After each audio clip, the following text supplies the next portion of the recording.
Hello दोस्तों, फिर से स्वागत है हमारी YouTube channel SST study point पर। दोस्तों हम 12th क्लास पॉलिटिकल साइंस का सेकंड बुक का 8 चैप्टर पढ़ रहे हैं और 8 चैप्टर है हमारा रीजनल एस्पायरेशन, क्षेत्रीय आकांक्षाएं। दोस्तों आज के वीडियो में हम इस चैप्टर का जो है एक मोस्ट इंपॉर्टेंट क्वेश्चन क्लियर करेंगे, जो कि मतलब काफ़ी ज़्यादा पूछा जाता है 4 और 6 नंबर में। और ये जो है चैप्टर के ऊपर ही बनता है कि विभिन्न क्षेत्रों में व्याप्त क्षेत्रीय आंदोलन से हम क्या सबक सीख सकते हैं। तो देखिए क्वेश्चन क्या बनता है, भारत के कुछ भागों में व्याप्त अलगाववादी भावनाओं से हम क्या सबक सीख सकते हैं। अलगाववादी भावना या क्षेत्रीय भावना जो उभर रही है उससे क्या सबक सीख सकते हैं, बात एक ही है, ठीक है। और फिर दूसरा क्वेश्चन बनता है क्षेत्रीयता लोकतांत्रिक राजनीति का अभिन्न अंग है, क्या आप इस कथन से सहमत हैं। तो ये दोनों क्वेश्चन जो है, दोनों क्वेश्चन का आंसर जो है सेम है, बस क्वेश्चन जो है अलग अलग तरीके से पूछा गया, लेकिन आंसर जो है हम सेम लिखेंगे, ठीक है दोस्तों। 6 नंबर का क्वेश्चन है, वीडियो के अंत तक बने रहिए और देखिए क्या क्या लिखना है, इसमें हेडिंग के साथ बताऊंगा, ठीक है।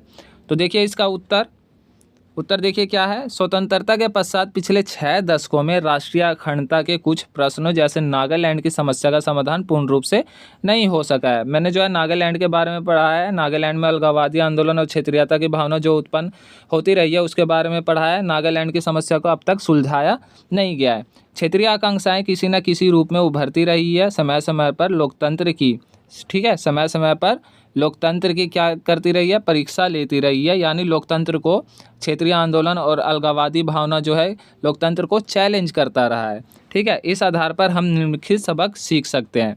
तो पहला पॉइंट देखिए, इसको हेडिंग क्या बनाना है आपको, क्षेत्रीय आकांक्षाएं लोकतांत्रिक राजनीति का अभिन्न अंग है। उदाहरण के लिए देखिए, ग्रेट ब्रिटेन जैसे छोटे देश में भी स्कॉटलैंड, वेल्स और उत्तरी आयरलैंड में क्षेत्रीय आकांक्षाएं उभरी थी। स्पेन में बास्का लोगों और श्रीलंका में तमिलों ने अलगाववादी मांग की। श्रीलंका के जातीय संघर्ष के बारे में भी पढ़ा दिया है मैंने कि यहाँ पर जो है तमिल और सिंहले के बीच किस प्रकार संघर्ष हुआ था और क्षेत्रीयता की भावना उभरी थी, अलग क्षेत्र की मांग किए जा रहे थे यहाँ भी, ठीक है। तो अगर नहीं पढ़े हैं तो इसका भी प्लेलिस्ट में मिल जाएगा आपको, श्रीलंका में जातीय संघर्ष के बारे में, ठीक है दोस्तों। तो ये सब जो है छोटे छोटे क्षेत्र हैं जहाँ पर क्षेत्रीयता की भावना उभरती रही है, अलगाववादी की भावना उभरती रही है। भारत तो एक विशाल देश है, इसमें विभिन्नताएं भी बड़े पैमाने पर है, यह विश्व का सबसे बड़ा लोकतांत्रिक देश है, ठीक है दोस्तों। और जनसंख्या भी बहुत ज़्यादा है यहाँ पर, सांस्कृतिक विभिन्नता भी है। इसमें क्षेत्रीय आकांक्षाएं उभरती रहेगी और उनका समाधान करने के लिए देश को हमेशा तैयार रहना होगा, ठीक है दोस्तों। तो इन छोटे छोटे क्षेत्रों में, चाहे ग्रेट ब्रिटेन हो या फिर आयरलैंड ये सब हो या फिर श्रीलंका हो, यहाँ पर भी जो है छोटे छोटे क्षेत्रों में जब उभर रहे हैं क्षेत्रीय आकांक्षाएं, तो भारत तो क्या है, एक विशाल देश है, चाहे सांस्कृतिक आधार पर या धार्मिक आधार पर या जनसंख्या के आधार पर या लोकतांत्रिक आधार पर बहुत बड़ा देश है, ठीक है दोस्तों। तो बड़े देशों में ये जो है क्षेत्रीय आकांक्षाएं उभरती रहेगी और इसका समाधान करने के लिए जो है सरकार को हमेशा जो है तैयार रहना होगा, ठीक।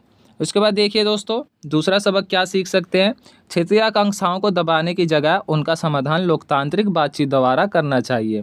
अब देखिए क्षेत्रीय आकांक्षाओं को अगर मतलब कम करना है या क्षेत्रीय आकांक्षाओं को या अलगाववादी भावना को कम करना है या ख़त्म करना है, तो इनको दबाने के बजाय, ठीक है, इनको दबाने के बजाय क्या करना चाहिए, लोकतांत्रिक बातचीत द्वारा इसे सुलझाना चाहिए, ठीक है दोस्तों। दूसरा हेडिंग आपको ये बनाना है।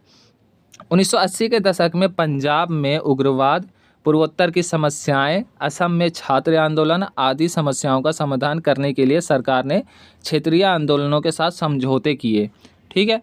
मिजोरम के उदाहरण से स्पष्ट होता है कि राजनीतिक सुलह के माध्यम से अलगाववाद की समस्या भी अच्छी तरह से सुलझाई जा सकती है। तो क्षेत्रीय आकांक्षाएं या अलगाववाद की समस्या को सुलझाने के लिए बातचीत का तरीका अपनाना चाहिए, तभी हम इससे निपट सकते हैं, ठीक। तो दूसरा सबक हम ये सीख सकते हैं कि क्षेत्रीय आकांक्षाओं को दबाने की जगह उनका समाधान लोकतांत्रिक बातचीत द्वारा करना चाहिए। इसके बाद देखिए तीसरा सबक क्या सीख सकते हैं, सत्ता में साझेदारी होनी चाहिए, ठीक है। केंद्रीय सत्ता में जो है साझेदारी होनी चाहिए, किनकी, क्षेत्रीय पार्टियों की। यह अधिक महत्वपूर्ण है क्योंकि विभिन्न समूहों, क्षेत्रीय दलों को केंद्रीय राज्य व्यवस्था, ठीक है, केंद्रीय राज्य व्यवस्था में हिस्सेदारी देने से उनमें अन्याय उनमें अन्याय और अलगाववादी भावना का जन्म नहीं होगा। क्षेत्रों को मिलकर ही देश बनता है, क्षेत्रों को मिलाकर ही क्या बनता है, देश बनता है। अतः क्षेत्रीय भावनाओं को महत्व दिया जाना चाहिए। ठीक है, छोटे छोटे क्षेत्रों को, छोटे छोटे राज्यों को मिलाकर ही क्या होता है, एक मतलब देश बनता है, विशाल देश बनता है। इसीलिए क्षेत्रीय भावनाओं को महत्व देना चाहिए, क्षेत्रीय पार्टियों को महत्व देना चाहिए, क्षेत्रीय पार्टियों को जो है केंद्रीय राज्य व्यवस्था में हिस्सा देना चाहिए, हिस्सेदारी देना चाहिए। ठीक है दोस्तों, केंद्रीय राज्य व्यवस्था में छोटे छोटे दलों को। इससे क्या होगा, वे अपने आप को उपेक्षा की भावना से नहीं देखेंगे और वे क्या करेंगे, देश के साथ जुड़े रहेंगे। ठीक है, वहाँ पर फिर अलगाववादी भावना उत्पन्न नहीं होगी। ठीक है, तो सत्ता में साझेदारी होनी चाहिए। तीसरा हेडिंग ये बनाना। ठीक, इसके बाद देखिए चौथा हेडिंग क्या बनाना है, क्षेत्रीय आकांक्षाओं को समाप्त करने के लिए या क्षेत्रीय आकांक्षाओं की समस्या से निपटने के लिए, ठीक है, क्या या इससे हम क्या सबक सीख सकते हैं विभिन्न क्षेत्रों में उत्पन्न क्षेत्रीय आंदोलनों से। क्षेत्रीय असंतुलन को दूर करना चाहिए। जो क्षेत्रीय विकास असंतुलन है उसे दूर करने का प्रयास करना चाहिए। तीसरा हेडिंग ये बनाना है आपको। ठीक है, क्योंकि अगर एक क्षेत्र अधिक विकसित और दूसरा पिछड़ा हुआ है और वह भी उस अवस्था में जब उसके पास प्राकृतिक संसाधन है, तो उस क्षेत्र को महसूस होगा कि उसके साथ भेदभाव हो रहा है। इससे असंतोष में वृद्धि होती है। अतः सभी क्षेत्रों का विकास करके संतुलन स्थापित करना चाहिए। पिछड़े क्षेत्रों का विकास प्राथमिकता के आधार पर होना चाहिए। अब देखिए दोस्तों, मतलब क्षेत्रीय सरकार को जो है मतलब सभी क्षेत्रों का विकास इस तरीके से करना चाहिए जिससे उनमें असमानता की भावना उत्पन्न ना हो। अगर उनमें असमानता की भावना उत्पन्न होगी तो वे जो है अलग क्षेत्र की मांग करेंगे। ठीक है, अलगाववादी आंदोलन करेंगे। ठीक है, और कहेंगे कि मतलब हम पर ध्यान नहीं दिया जा रहा है। ठीक है दोस्तों, नागालैंड में यही हुआ था कि मतलब उनका मानना था कि यहाँ पर जब अकाल पड़ा था तो असम सरकार ने यहाँ पर ध्यान नहीं दिया था। ठीक, जब वहाँ पर आपदा आई थी तो उन्होंने आरोप लगाया कि असम सरकार ने यहाँ पर जो है कुछ भी ध्यान नहीं दिया था।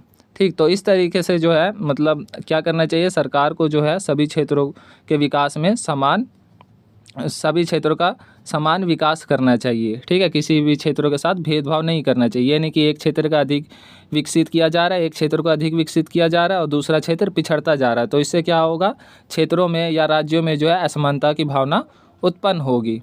ठीक, तो तीसरा सबक हम सीख सकते हैं कि क्षेत्रीय असंतुलन को दूर करना चाहिए।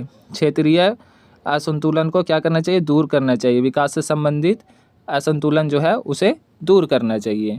ठीक है दोस्तों, सबका जो है विकास करने के लिए समान नीतियाँ अपनानी चाहिए। ठीक, तो ये जो है चौथा सबक हम सीख सकते हैं। तो ये चारों हेडिंग को आप अच्छे से याद कर लीजिए। क्वेश्चन पूछा जा सकता है और क्वेश्चन आप देख सकते हैं क्या था। ठीक है, भारत के कुछ भागों में व्याप्त अलगाववादी भावनाओं से हम क्या सबक सीख सकते हैं, या क्षेत्रीयता लोकतांत्रिक राजनीति का अभिन्न अंग है, क्या आप इस कथन से सहमत हैं। इस तरीके से क्वेश्चन आ सकता है। ठीक है दोस्तों, तो आपको यही सब बातें लिखनी है। 2 नंबर, 4 नंबर और 6 नंबर में पूछा जाएगा, ये बड़ा क्वेश्चन है ये। ठीक है, या फिर ये आ सकता है कि मतलब क्षेत्रीय आंदोलनों से निपटने के लिए हम कौन कौन से तरीके अपना सकते हैं। ठीक है, तो उसमें भी जो है आपको यही चारों हेडिंग लिखने हैं। ओके फ्रेंड्स, आई होप कि वीडियो आपको अच्छी लगी होगी। दोस्तों वीडियो को लाइक ज़रूर करें, चैनल को सब्सक्राइब करें और अपने दोस्तों के पास भी ये वीडियो जो है ज़रूर शेयर करें। काफ़ी आसान शब्दों में, भले ही 2-4 लाइन ज़्यादा लिखा हुआ है इसमें, लेकिन समझाने के लिए लिखा है मैंने। ठीक है, और काफ़ी आसान शब्दों में। ठीक है, बड़े पॉइंट है लेकिन आसान शब्दों में है, काफ़ी अच्छे से याद करें इनको हेडिंग के साथ। ठीक है दोस्तों।